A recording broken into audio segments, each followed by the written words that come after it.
Bueno, pues muchas gracias. Quiero agradecerle a Jorge la invitación y la insistencia en que viniera.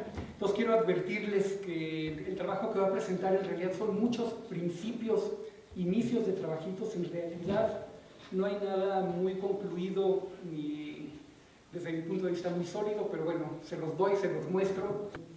Bueno, ha habido, lo que para todos es clarísimo es que había muchas discrepancias entre las distintas encuestas y sin embargo había una gran autoconsistencia de algunas encuestas consigo mismas, a pesar de que pasaran sucesos más o menos fuertes que uno hubiera esperado que cambiaran las preferencias electorales.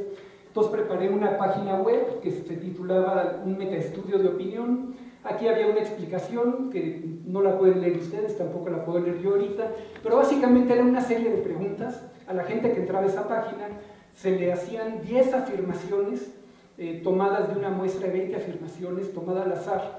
10 eran más o menos de derecha, 10 más o menos de izquierda, y se le preguntaba si estaba de acuerdo o no estaba de acuerdo con esa afirmación.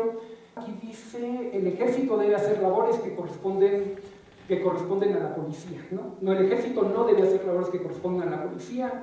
56% está de acuerdo, 44% está en desacuerdo. ¿Usted qué opina? ¿Está de acuerdo o en desacuerdo? Y estos números eran totalmente inventados, no eran números reales, pero lo que quería ver es si había una correlación entre lo que contestaba la gente y lo que yo le ponía en esos porcentajes de acuerdo. Conforme yo le digo a la gente que más porcentaje de la población está de acuerdo con estas afirmaciones, pues es mayor el acuerdo que realmente tienen quienes contestan a la encuesta. Entonces de aquí uno puede medir cuál es la influenciabilidad, y el resultado que obtuve es que la influenciabilidad es de un medio. Es decir, si yo convenzo a la gente que aumentó la preferencia en cierto porcentaje, logro que la preferencia aumente en la mitad de ese porcentaje. Bueno, aquí están los resultados de la elección, todos los conocen, a lo mejor no vale la pena insistir en ellos. El total, lo que tengo esto es tomado del PREP. Algo que se me hace muy interesante es que en las casillas especiales el resultado es muy distinto. Ahí gana López Obrador por 41%, mientras que Peña Nieto saca 28%. Si uno toma el voto en el extranjero, gana Josefina Vázquez Mota con 40%, AMLO saca un segundo lugar cercano y pierde definitivamente Peña Nieto. Entonces son diferencias en las poblaciones muy fuertes. Probablemente las casillas especiales es gente autoseleccionada y por lo tanto no son representativos, pero uno también podría especular que en las casillas especiales es gente que, como vota lejos de su domicilio, es gente que no es sujeta a la compra de la coacción del voto.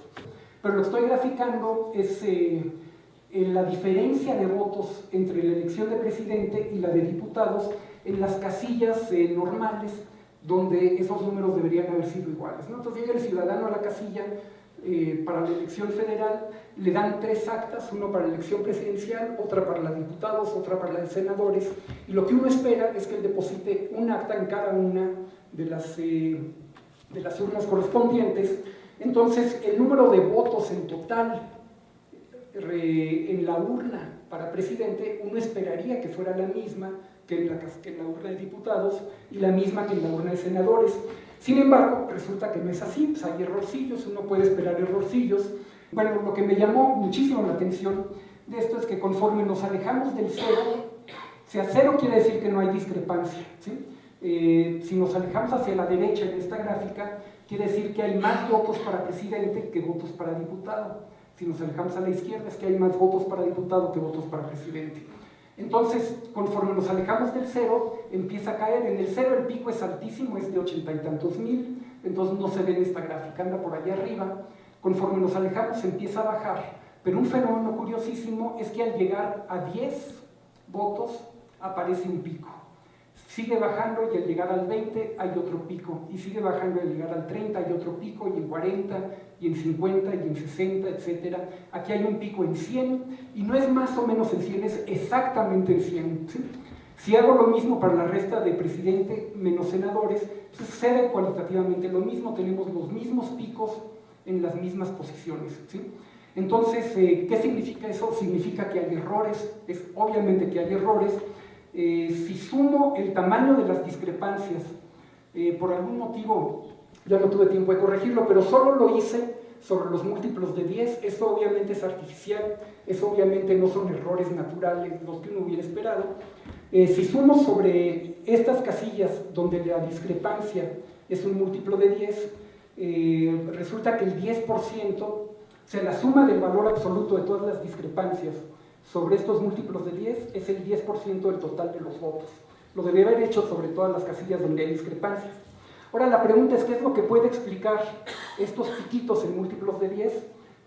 Pues la conspiranoia, lo primero que me dictó, lo primero que imaginé pues era un montón de mapaches, cada uno con un paquete de 10 votos para meter votos falsos dentro de las urnas, pero hay una explicación mucho más sencilla que además explica la aparente simetría de la gráfica, ¿no? El hecho que para la derecha y para la izquierda se ve igual, y es simplemente que son manipulaciones, son cambios de un dígito, donde movieron un dígito, y entonces pudieron mover el dígito de las unidades, o el dígito de las decenas, o el dígito de las centenas, y por eso aparecen estos picos muy altos. Aquí simplemente no es que añadieran 10 votos, sino que modificaron en las actas el dígito de las decenas de votos.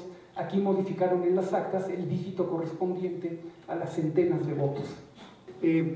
Quizás debería anunciar la página, por toda la información que está aquí la he vaciado de mi página, donde está discutida con un poco más de profundidad.